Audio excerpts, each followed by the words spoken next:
गुरु बीबीयू विकास YouTube channel में आपका पुनः स्वागत है। दोस्तों, जैसा कि आप स्क्रीन पर देख पा रहे हैं, AWSD 1.1 in Hindi an American national standard structural welding code steel. दोस्तों, सेशन शुरू करने से पहले आपको बता दें कि AWSD 1.1 क्वालिफिकेशन ऑफ WPS का ये 6वां सेशन है। दोस्तों, साथ में ये भी बता दें कि जैसा कि आप स्क्रीन पर देख पा रहे हैं, सीरियल नंबर 1 से 11 तक जो भी टॉपिक मेंशन है उन सब टॉपिक पे छोटे छोटे सेगमेंट में पार्ट में वीडियो बना करके अपने यूट्यूब चैनल के माध्यम से आप लोग के बीच में शेयर कर चुके हैं।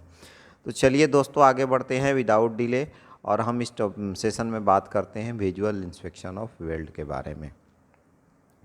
The visual acceptable qualification for qualification of groove and fillet weld excluding weld type shall conform to the following requirement as applicable। दोस्तों, हम बात करेंगे इसमें ग्रूव और विजुअल वेल्ड दोनों के क्वालिफिकेशन के बारे में, कि एक्सेप्टेंस क्राइटेरिया के बारे में।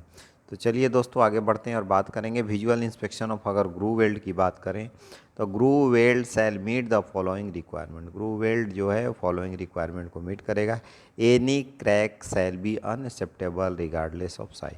दोस्तों, आपको बता दें कि एनी जो क्रैक्स जो होता है, क्रैक है वो अनएक्सेप्टेबल होता है रिगार्डलेस ऑफ साइज की बात करेंगे। लेकिन फर्स्ट ऑफ ऑल आपको सोचना है कि जो भी क्रैक है वो अनएक्सेप्टेबल होता है।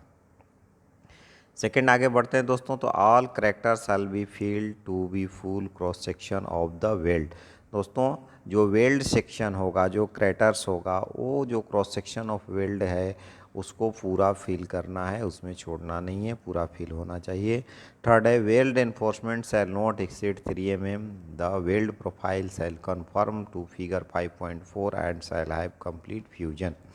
दोस्तों, अगर एनफोर्समेंट की बात करें, वेल्ड एनफोर्समेंट की बात करते हैं दोस्तों, तो ग्रूव वेल्ड में जो वेल्ड एनफोर्समेंट है वो 3 mm से मैक्सिमम 3 mm होना चाहिए, 3 mm से ज़्यादा नहीं होना चाहिए।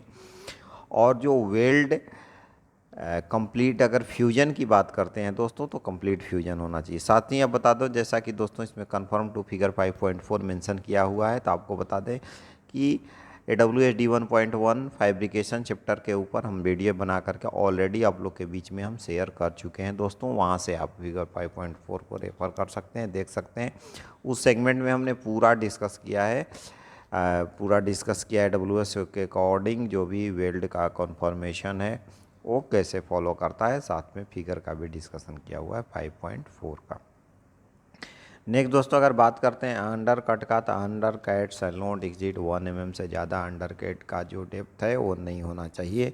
The weld root for complete joint penetration groove shall be inspected, CJP shall be inspected and shall not have any crack incomplete fusion और इनएडिक्वेट जॉइंट प्रिपरेशन। दोस्तों, साथ में ये भी देखना है कि जो भी वेल्ड है, जो complete CJP complete joint penetration weld जो है उसको ग्रूव को पूरा इंस्पेक्ट करना है। जॉइंट फर्स्ट क्या करना है कि जॉइंट जो प्रिपरेशन है, जॉइंट प्रिपरेशन को इंस्पेक्ट करना है, तथा वेल्डिंग होने के बाद में उसमें रूट में इनकम्प्लीट फ्यूजन, क्रैक या बर्न ये सब नहीं होना चाहिए, उन्हें हमें इंस्पेक्ट करना है। For CJP groove weld from one side without backing root concavity और melt through shall confirm the following requirement. अगर बात करते हैं दोस्तों one side weld without backing की, अगर बात करते हैं CJP वेल्ड विदाउट अगर बैकिंग की बात करते हैं, तो रूट कनकेविटी और मेल्ट थ्रू को जो फॉलोइंग रिक्वायरमेंट को फॉलो करना चाहिए। क्या है इसमें रिक्वायरमेंट, क्या है विदाउट अगर बैकिंग की बात करते हैं तो the maximum root concavity shall be 2 mm provided the total weld thickness is equal to or greater than that of the base metal। the maximum root cavity कितना होना चाहिए दोस्तों, 2 mm से ज़्यादा नहीं होना चाहिए। provided the total weld thickness is equal to or greater than the base metal। और वेल्ड थिकनेस जो है वो वेल्ड मेटल से क्या है, provided that weld thickness equal to और ग्रेटर दैन बेस मेटल, या फिर वेल्ड मेटल का जो थिकनेस है उसके बराबर होना चाहिए। अगर मेल्ट थ्रू की बात करें दोस्तों, तो the maximum melt through shall be 3 mm except for TYK connection where melt through is not limited. दोस्तों अगर टी वाई के कनेक्शन के बाद में अगर हम छोड़ देते हैं तो मैक्सिमम मेल्ट थ्रू हो 3 mm से ज़्यादा नहीं होना चाहिए। नेक्स्ट दोस्तों, होप कि ये visual inspection of groove weld के बारे में आप लोग को कुछ ना कुछ आइडिया आ ही गया होगा। तो आगे बढ़ते हैं, हम बात करेंगे अभी इंस्पेक्शन ऑफ फिलेट वेल्ड के बारे में। तो fillet weld shall meet the following requirement. Any crack shall be unacceptable regardless of size. जो भी एनी क्रैक है दोस्तों, क्रैक हमने पहले बताया, क्रैक जो है सब कंडीशन में अनएक्सेप्टेबल हो, किसी भी वेल्डिंग में अनएक्सेप्टेबल होता है, एक्सेप्टेबल नहीं होता है। All crater shall be filled to be full cross section of the weld. जो भी क्रैटर्स है वो फुल क्रॉस सेक्शन वेल्ड के अकॉर्डिंग फुल होना चाहिए। The fillet weld leg size shall not be less than the required leg size. साथ में दोस्तों देखना है जो लेग लेंथ है, लेग साइज है फिलेट वेल्ड का, वो जो रिक्वायर्ड वेल्ड साइज दिया हुआ है, जो भी हम अगर बात करते हैं फिलेट वेल्ड, तो उसमें अगर ड्राइंग के रिक्वायरमेंट है या फिर थिकनेस के अकॉर्डिंग जो वेल्ड साइज का लेग लेंथ या थ्रोट लेंथ का रिक्वायरमेंट दिया रहता है दोस्तों, तो उसके बेस पे हम डिसाइड करेंगे कि लेग लेंथ हमारा जो वेल्ड का लेग लेंथ हो रिक्वायर्ड है था उतना है कि नहीं है, उसको फुलफिल करना चाहिए। The weld profile shall meet the requirement of figure 5.4। दोस्तों जैसा कि ऑलरेडी हम बता चुके हैं कि 5.4 जो फिगर फैब्रिकेशन चैप्टर का फिगर 5.4 की अगर बात करते हैं तो उसमें हमने ऑलरेडी डिस्कस कर चुके हैं, आप लोग के बीच में एक्सप्लेन कर चुके हैं वेल्ड प्रोफाइल के रिक्वायरमेंट के बारे में, तो आप वहाँ से इसको रेफर कर सकते हैं।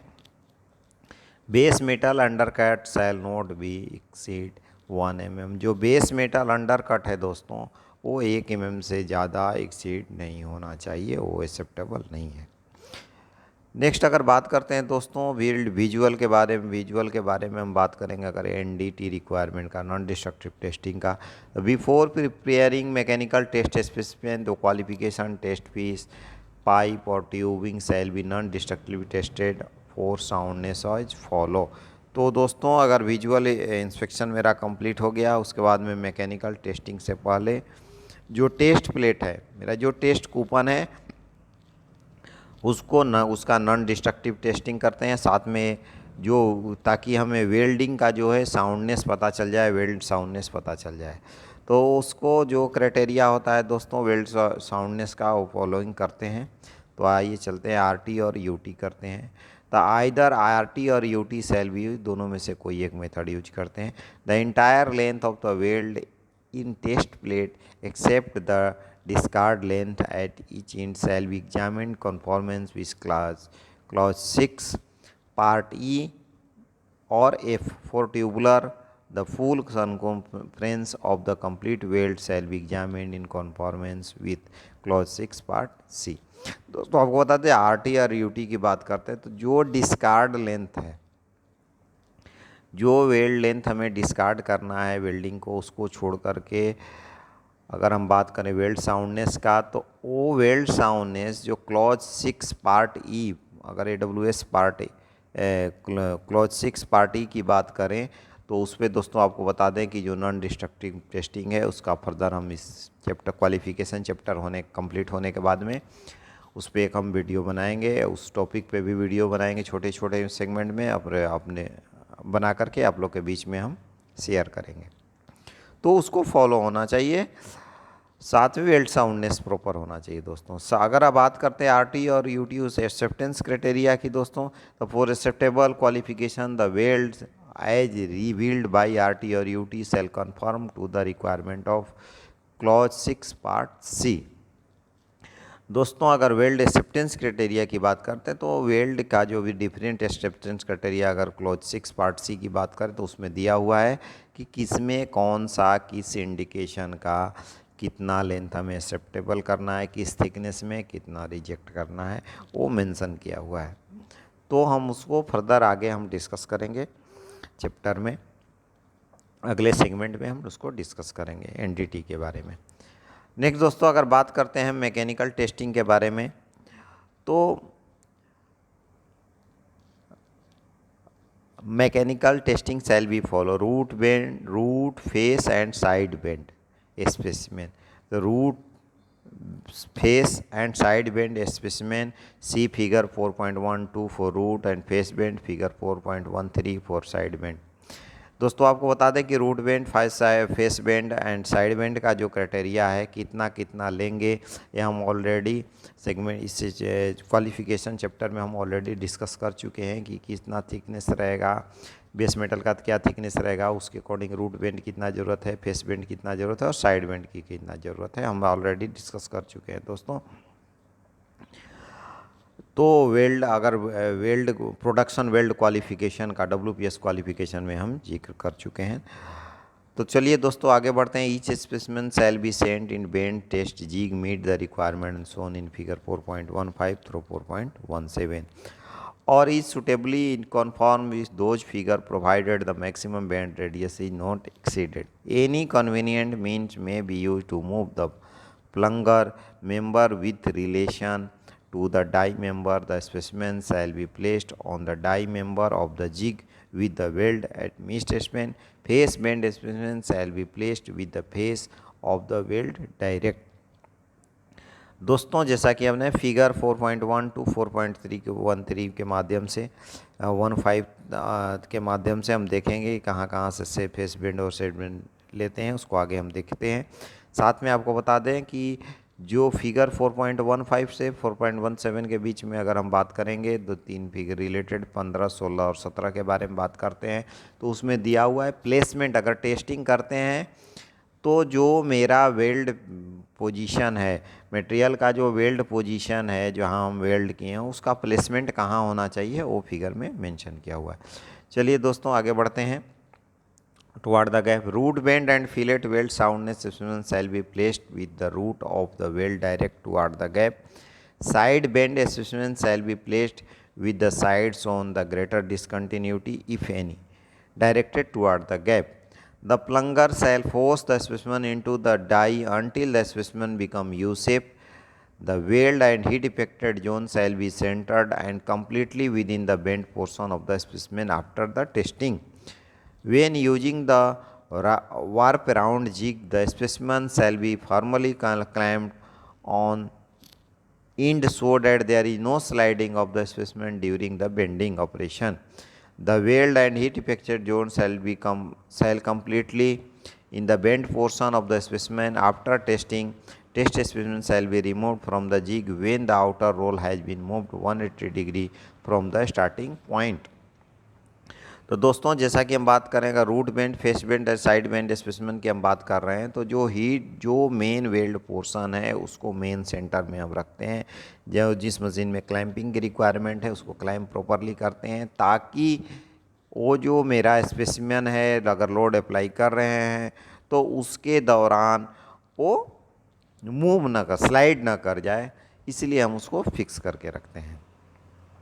नेक्स्ट दोस्तों अगर लॉन्गिट्यूडिनल बेंड स्पेसिमेन की बात करते हैं तो when material combination different markedly in mechanical bending property as between two base material और between the weld metal and the base metal, longitudinal bend test face and root may be used in lieu the transverse face and root bend test.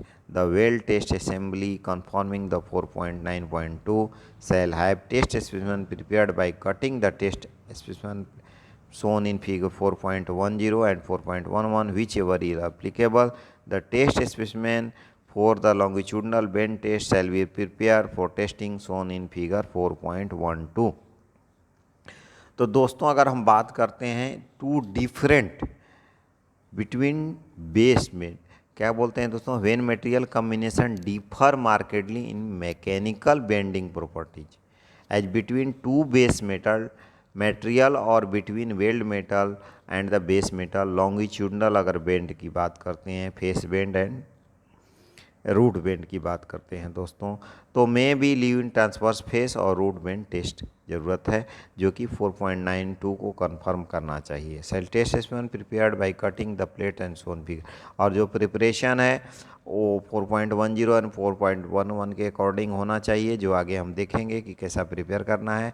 तो चलिए आगे बढ़ते हैं, figure 4.12 से शुरू करते हैं ताकि हमें पता चले कि जो मटेरियल का प्रिपरेशन है उसका साइज क्या होना चाहिए। शेप क्या होना चाहिए। तो चलिए दोस्तों आगे बढ़ते हैं और हम बात करेंगे। अभी देखिए जैसा कि आप स्क्रीन पर देख पा रहे हैं, face and root bend specimen के बारे में हम बात कर रहे हैं। तो दोस्तों जैसा कि आप स्क्रीन पर देख पा रहे हैं, 10 mm थिक प्लेट, यहाँ देखिए लॉन्गिट्यूडनल बेंड स्पेसिमेन दिया हुआ है और दूसरा फेस बेंड स्पेसिमेन दिया हुआ है नीचे। ऊपर में देख सकते हैं आप दोस्तों कि 10 mm test plate over 10 mm thick. अगर 10 mm का टेस्ट प्लेट है तो हमें कैसे लेना है, अगर 10 mm का टेस्ट प्लेट से ज़्यादा का टेस्ट प्लेट है तो रूट बेंड का कैसे लेना है, फेस बेंड का कैसे। देखिए लॉन्गिट्यूडनल बेंड स्पेसिमेन के बारे में बात करते हैं। देखिए पहले अब टॉप में आप देख सकते हैं, टॉप लेफ्ट में 38 mm विड्थ है, ठीक है, 10 mm का प्लेट है और लेंथ कितना है उसका 150 mm, ये टेस्ट प्लेट का लेंथ है। तो ये 10 mm में है तो इसको लेंगे, साइड से जो भी कैप है उसको क्या करेंगे हम, जो भी एक्सेस रेनफोर्समेंट है उसको मशीनिंग करके रिमूव करके पूरा प्लेन फेस कर देंगे। लेकिन अगर दोस्तों यही स्पेसिमेन 10 mm थिकनेस से बड़ा है, 10 से ज़्यादा थिकनेस का है तो क्या करेंगे। तो 10 से ज़्यादा अगर थिकनेस का है तो लेंथ विड्थ तो सेम रहेगा दोस्तों। अगर थिकनेस की बात करते हैं तो आप देख सकते हैं राइट टॉप सेकंड जो दिया हुआ है 10 mm थिक। तो जो अगर फेस बेंड की हम बात करते हैं दोस्तों, तो फेस बेंड में जो एक्सेस मटेरियल है वो रूट साइड से रिमूव करेंगे। अगर फेस मेटल का फेस बेंड हमें करना है तो अगर सपोज मान लीजिए कि 16 mm का प्लेट है, हमें फेस बेंड टेस्टिंग करना है, तो जो 6 mm एक्स्ट्रा है 10 से, उसको जो जिधर रूट है उस साइड से मटेरियल को बाई मशीनिंग रिमूव करके तैयार करेंगे। अगर दोस्तों अगर हम बात करेंगे रूट बेंड की, तो रूट बेंड में आपको जो इधर फेस है, जिधर कैपिंग हमने किया है वाइड वाला रूट के अपोजिट का जो है, उस साइड से हमें 6 mm रिमूव करके मटेरियल का जो है साइज जो है, टेस्ट पीस का जो थिकनेस है वो हमें 10 mm पे लाना है। साथ ही दोस्तों अगर फेस बेंड स्पेसिमेन की बात करें तो मटेरियल टू बी रिमूव, अगर पाइप की बात करते हैं, अभी हमने प्लेट की बात किया थिकनेस के बारे में, अभी अगर लॉन्गिट्यूडनल फेस बेंड स्पेसिमेन की बात अगर करते हैं दोस्तों, तो जैसा कि आप बॉटम में फिगर आप देख सकते हैं, इसमें दिया हुआ है 2 तरह का दिया है कि 6 mm 150 mm 6 inch 150 mm, length तो सेम है। वेल्ड देखिए, वेल्ड फेस इसमें आ गया, बराबर सेंटर में आ गया। नोट सी को देखेंगे हम, नोट सी क्या है मेरा दोस्तों, नोट सी बता देते हैं। इसमें है कि the weld reinforcement and backing if any shall be removed flush the surface, flush को सरफेस को क्या करना है, कुछ भी बैकिंग वगैरह है तो उसको पूरा रिमूव करना है, सरफेस को ग्राउंड स्मूथ करना है।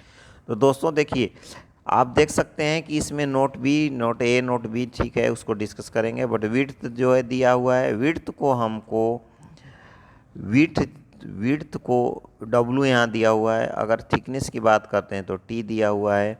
थिकनेस को, स्पेसिमेन के थिकनेस को कितना पे ले जाएंगे, 10 mm तक। कहाँ तक रिमूव करना है दोस्तों, फेस बेंड में कहाँ से रिमूव करना है, रूट बेंड में कहाँ से रिमूव करना है।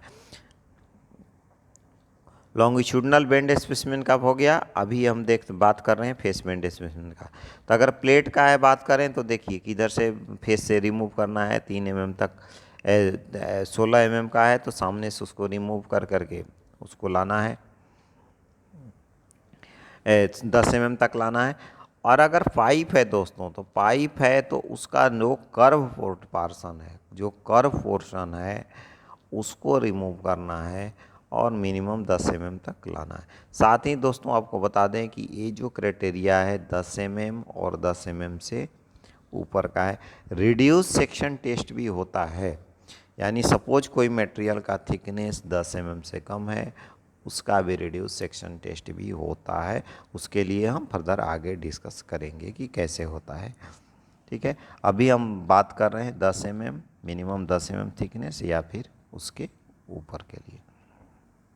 चलिए दोस्तों आगे हम बढ़े हैं और अगर बात करें ट्रांसवर्स बेंड स्पेसिमेन का, पहले हमने बात किया लॉन्गिट्यूडनल बेंड का, सेकेंड में बात किया हमने फेस बेंड का, अभी हम बात करेंगे ट्रांसवर्स बेंड का।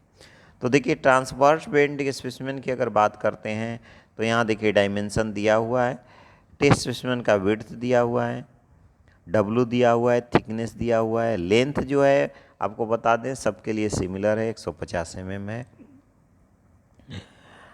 जो मिनिमम थिकनेस है वो 10 mm है, उसको डाउन द लाइन करके ग्राउंड स्मूथ करके हमें लाना है, बट उसका सेक्शन हमें चेंज करना है। ट्रांसवर्स में है तो बैक साइड से लेंगे, अगर फेस बेंड का है सॉरी पाइप तो फ्रंट साइड से उसको मशीनिंग करेंगे। तो आप देख पा रहे हैं जैसा कि रूट बेंड स्पेसिमेन दिया हुआ है, तो ट्रांसवर्स स्पेसिमेन बेंड स्पेसिमेन का डायमेंशन यहाँ दिया हुआ है। तो डायमेंशन की अगर बात करते हैं तो टेस्ट वेल्डमेंट अगर बात करते हैं, और यहाँ देखिए दूसरा दिया हुआ है specimen width and in mm दिया हुआ है। अगर दोस्तों हम प्लेट की बात करते हैं तो टेस्ट पाइप और प्लेट 100 mm इन डायमीटर। अगर पाइप की बात और ट्यूब की बात करें तो अगर 100 mm डायमीटर का 100 mm डायमीटर का है तो जो टेस्ट स्पेसिमेन का जो विड्थ होना चाहिए वो होना चाहिए 25 mm होना चाहिए। अगर उस 100 mm है और या फिर उससे 100 mm है, 100 mm है या उससे लेस देन 100 mm है या उससे कम है, तो जो उसका जो टेस्ट ट्यूब बात करते हैं, अगर टेस्ट पाइप और ट्यूब का, तो विड्थ 25 mm होना चाहिए और प्लेट के लिए 40 mm अप्लीकेबल है। ठीक है दोस्तों, अगर टेस्ट पाइप और ट्यूब की बात करें, अगर 100 mm से ज़्यादा डायमीटर है तो जो यहाँ डब्लू विड्थ का जो वैल्यू है वो 40 mm होना चाहिए। तो दोस्तों बता दें जैसा कि लॉन्गिट्यूडनल वेंड स्पेसिमेन में ऑलरेडी डिफाइंड था कि कितना mm विड्थ है, 38 mm विड्थ हम लेते हैं, 38 mm विड्थ लेते हैं, लॉन्गिट्यूडनल वेल डायरेक्शन के अकॉर्ड एलोंग लेते हैं, विड्थ में थिकनेस में 10 mm लेते हैं, विड्थ में 38 mm लेते हैं, 38 mm लेते हैं और लेंथ में 150 mm लेते हैं। बट लॉन्गिट्यूडनल के केस में अगर फेस बेंड और रूट बेंड की बात करते हैं, ट्रांसवर्स रूट बेंड की बात करते हैं, तो उस केस में हमें जो डायमेंशन दिया हो प्लेट के केस में जो विड्थ होगा वो 40 mm होगा, और टेस्ट पाइप और ट्यूब हो, टेस्ट पीस हो, तो अगर 100 mm 100 mm है या उससे कम है तो 25 mm होगा, और 100 mm से ज़्यादा है तो 40 mm होगा। दोस्तों कुछ यहाँ देखिए जैसा कि हमने बताया कि यहाँ कुछ नोट दिया हुआ है, उसको अगर बात करते हैं क्या a longer specimen leg shall be necessary when using wrap round type bending fixture और when testing steel with yield strength 90 KSI और मोर। दोस्तों अगर स्टील की का स्ट्रेंथ 90 KSI या 620 MPa से ज़्यादा है तो जो वेल्ड स्पेसिमेन का लेंथ है वो बढ़ सकता है, वो ज़्यादा हम ले सकते हैं। किसके केस में? ट्रांसवर्स बेंड स्पेसिमेन के केस में, फेस बेंड के केस में ले सकते हैं। अगर हम बात करते हैं दोस्तों बी नोटेशन का, तो द एज में बी थर्मल कट और मे नोट बी मशीन। अगर थर्मल एज की बात करते हैं दोस्तों तो एज जो थर्मल कट होना हो सकता है, और एज मशीन भी हो सकता है, नहीं भी मशीन हो सकता है। ये दोनों हम बात कर रहे हैं दोस्तों फेस बेंड और रूट बेंड स्पेसिमेन के बारे में। अगर सी नोटेशन की बात करते हैं दोस्तों तो the weld reinforcement and backing if any shall be removed flush with the surface specimen see figure 5 specimen 5.2 4.3.1 and 5.24.3.2. If a received backing is used, this surface may be machined to a depth not exceeding the depth of the recess to remove the backing. In such case, the thickness of the finished specimen shall be that specified above. Cut surface shall be smooth and parallel. दोस्तों अगर banking use करते हैं तो उसको complete remove करके उसको surface को machine करना है। साथ ही यहाँ देखिए नोटेशन दिया हुआ है दोस्तों, अगर टी की बात करें तो थिकनेस ऑफ प्लेट और पाइप है, और when the thickness of test place is less than 10 mm, the normal thickness shall be used for face and root bend. तो अगर हम, जैसा कि हमने बताया दोस्तों, ये दोनों सेगमेंट में हमने बात किया कि 10 mm या उससे ज़्यादा हो तब के बारे में। अगर 10 mm से थिकनेस कम है तो दोस्तों कुछ नहीं करना है, नॉमिनल जो थिकनेस है उसी को रूट बेंड और फेस बेंड के लिए यूज कर सकते हैं। नेक्स्ट दोस्तों, अगर बात करते हैं हम साइड बेंड स्पेसिमेन की बात करें, तो साइड बेंड स्पेसिमेन का देख सकते हैं जो लेंथ है वो एक्चुअल में है 150, सब में कॉमन है 150 होगा। अगर थिकनेस की बात करते हैं दोस्तों, तो विड्थ की तो इधर thermal cut allowed not less than 3 mm to be machined from the edge. और साइड बेंड के बाद जो मशीन जो थर्मल कट करेंगे दोस्तों वो मशीन्ड होना चाहिए। तो अगर हमें 10 mm का स्पेसिमेन विड्थ लेना है तो 16 लेंगे, 16 के बाद 3 दोनों साइड से हम 3 mm को मशीन करेंगे। मशीन करने के बाद स्पेसिमेन तैयार करेंगे, जैसा कि आप फिगर में देख पा रहे हैं। नेक्स्ट, अगर थिकनेस बहुत ज़्यादा है दोस्तों तो उस केस में, जैसा कि बॉटम फिगर में आप देख पा रहे हैं, जो एक्सेस है फेस से हम उसको रिमूव कर दिया जाएगा। When the T exceed 38 mm, अगर 38 mm से ज़्यादा थिकनेस है तो cut along the line edge में भी थर्मल कट। अगर उसको थर्मल कटिंग पॉसिबल है तो थर्मल कट करके मशीन करेंगे या फिर ऐसे मशीन कर देंगे। अगर डिफरेंट थिकनेस की अगर बात करते हैं दोस्तों, दो अलग अलग थिकनेस है जैसा कि आप फिगर में देख पा रहे हैं, तो machine the minimum amount needed to obtain plane parallel to the face, और ऑप्शनल अगर ज़रूरत है तो मिनिमम जो है फेस के अकॉर्डिंग इसको हम मशीनिंग कर सकते हैं, उसको काट सकते हैं। सातवीं अगर बात करते हैं दोस्तों, अगर टी इन थिकनेस की बात करते हैं जैसा कि टेबल में दिया हुआ है दोस्तों, तो टी इन इंच, टी इन mm, तो अगर टी इन इंच को हम छोड़ते हैं, टी इन mm थिकनेस इन mm बात करते हैं, तो 10 से 38 mm के लिए हमें टी लेना है। टी अगर 10 से 38 mm तक है, थिकनेस 10 से 38 mm तक है तो 10 mm मिनिमम है तो 10 mm भी लेना है, या 38 mm तक थिकनेस है तो 38 mm से ज़्यादा जाने पे क्या करना पड़ेगा हमें, नोट बी। नोट बी यहाँ दोस्तों दिया हुआ है, नोट बी के बारे में हम जिक्र करेंगे कि नोट बी क्या हुआ है। नोट बी यही दिया हुआ है यहाँ कि जो एक्सेस है उसको रिमूव करना है। तो दोस्तों साथ में चलते हैं, आगे बढ़ते हैं, दो नोटेशन दिया हुआ उसको देखते हैं। A longer specimen length may be necessary when using wrap type bending fixture और when testing steel with yield strength 90 KSI और मोर। दोस्तों अगर वार्प राउंड टाइप अगर बेंडिंग फिक्सचर है उस केस में हमको लेंथ ज़्यादा लेना पड़ेगा, 150 से ज़्यादा लेना पड़ेगा, या फिर स्टील मटेरियल जिसका यील्ड स्ट्रेंथ 620 MPa से ज़्यादा है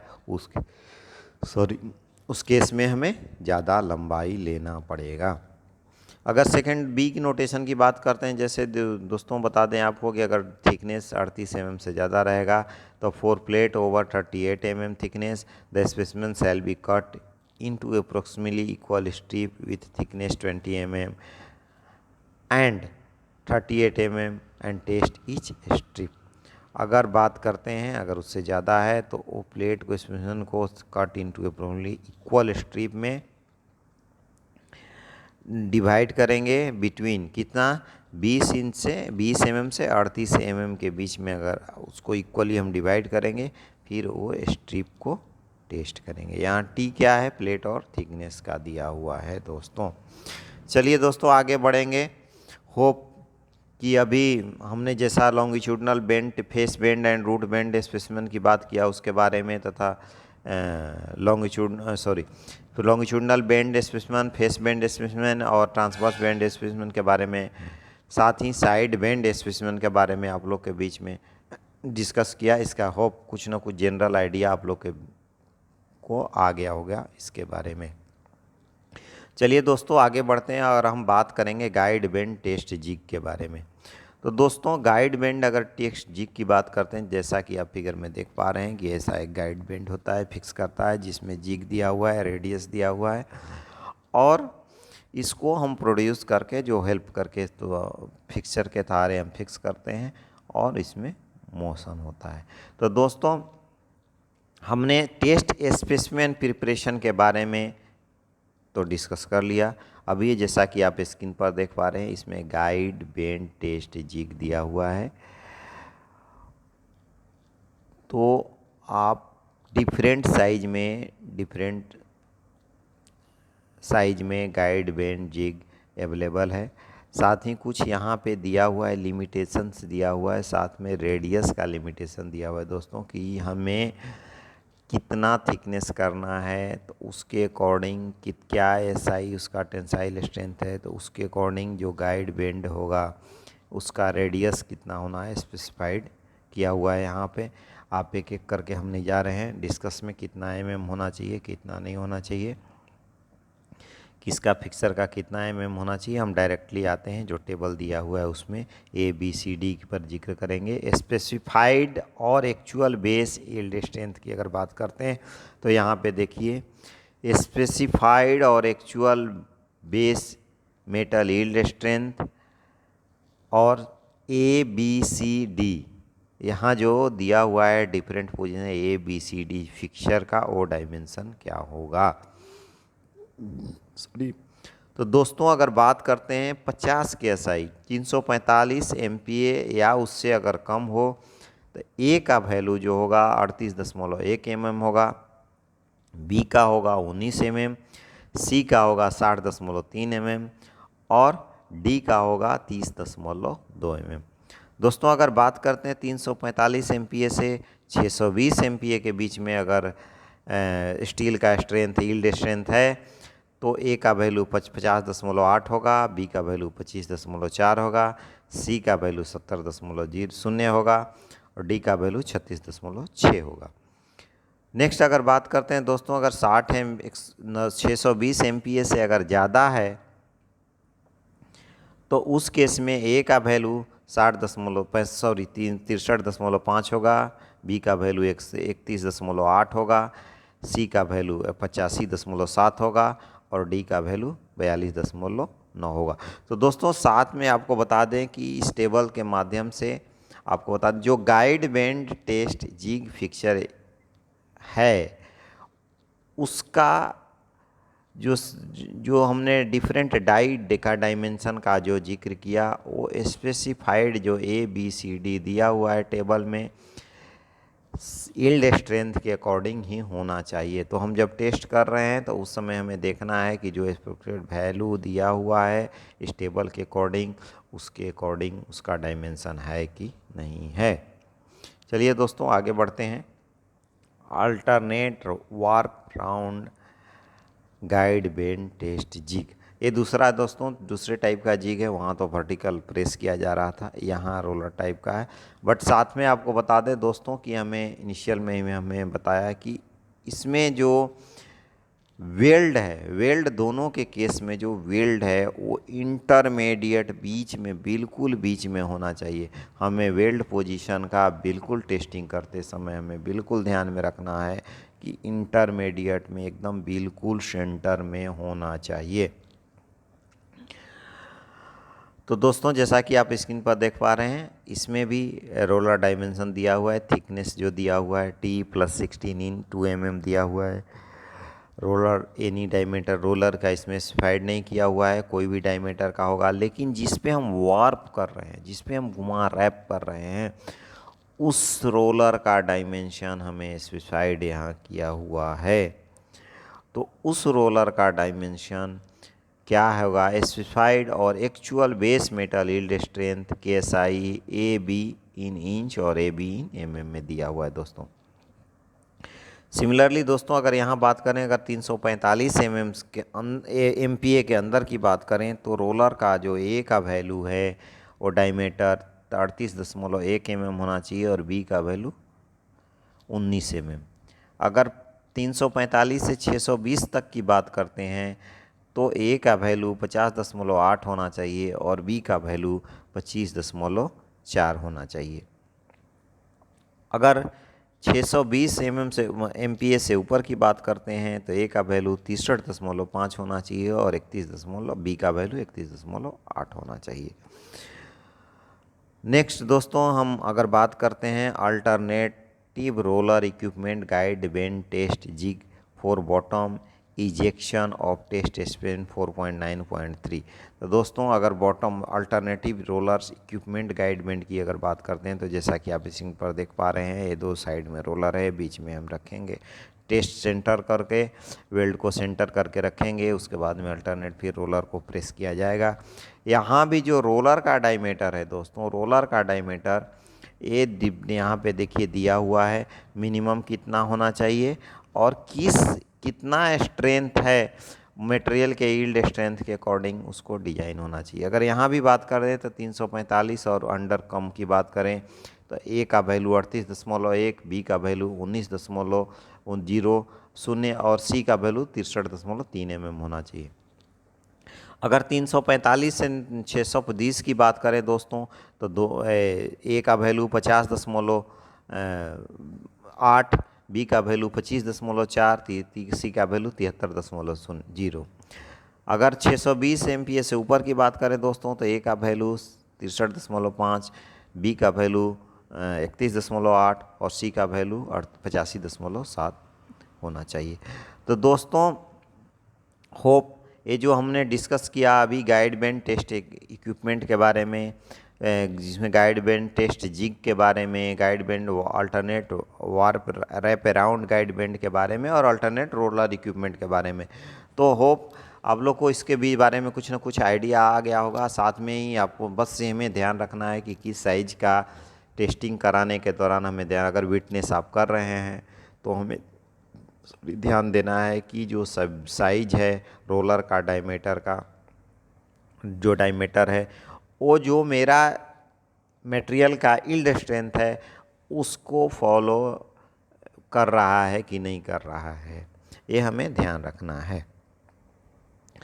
नेक्स्ट दोस्तों अगर हम बात करते हैं acceptance criteria for bend test का बारे में, हमने तो bend test, different bend test को तो देख लिया दोस्तों। अगर एक्सेप्टेंस क्राइटेरिया की बात करते हैं तो the convex surface of bend टेस्टमेंट shall be visually examined for surface discontinuity for acceptance. This surface contain no discontinuity exceeding the following dimension. Bend करने के बाद में दोस्तों जो सरफेस जो बेंड पार्ट टेस्ट स्पेसिमेन है उसको विजुअली एग्जामिन्ड करेंगे, उसमें जो डिसकंटिन्यूटी है उसका कुछ एक्सेप्टेंस क्राइटेरिया है, उसको हम देखते हैं कि कितना एक्सेप्टेंस क्राइटेरिया है, तो एक्सेप्टेड होगा कि रिजेक्टेड होगा। और 3 mm measured in any direction of the surface.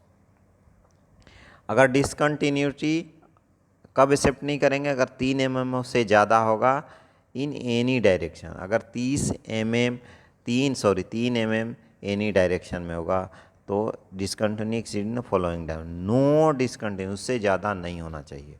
3 mm से ज़्यादा है तो एक्सेप्टेबल नहीं है। The sum of greatest dimension of all discontinuity exceeding 1 mm but less than और इक्वल टू 3 mm। पूरा 10 mm की अगर बात करते हैं तो 10 mm कितना मैक्सिमम, 1 mm से लेकर के 3 mm तक अगर पूरा डिसकंटिन्यूटी को जोड़ें तो 10 mm से ज़्यादा नहीं होना चाहिए। 6 mm की अगर बात करते हैं तो द मैक्सिमम कॉर्नर क्रैक की अगर बात करते हैं दोस्तों तो except when the corner crack result from the visible slag inclusion और अदर फ्यूजन टाइप डिसकंटिन्यूटी, तो 6 mm होगा। 3 mm maximum shall be apply specimen with corner crack exceeding 6 mm, no evidence of slag और other fusion type discontinuity shall be discarded and replacement test specimen from the original weldment shall be tested. अगर दोस्तों अगर corner में कुछ discontinuity है, specimens बराबर नहीं है, स्लैग होगा विथ नो एविडेंस के अकॉर्डिंग है, तो क्या करेंगे, अगर ज़्यादा है डिसकंटिन्यूटी आ रहा है तो वो टेस्ट स्पेसिमेन को नेक्स्ट वेल्डमेंट टेस्ट स्पेसिमेन से हम रिप्लेस करेंगे। तो दोस्तों इस टॉपिक को हमें ही सेगमेंट को यहीं एंड करते हैं। होप हमने जो डिस्कस किया वेल्ड टेस्ट के बारे में, इसके बारे में आप लोग को भी कुछ ना कुछ जनरल आइडिया आ गया होगा। फिर हम मिलेंगे अगले सेशन में और बात करेंगे रिड्यूस सेक्शन टेस्ट स्पेसिमेन और उसके एक्सेप्टेंस क्राइटेरिया के साथ आगे में। तब तक के लिए okay, bye bye, thank you.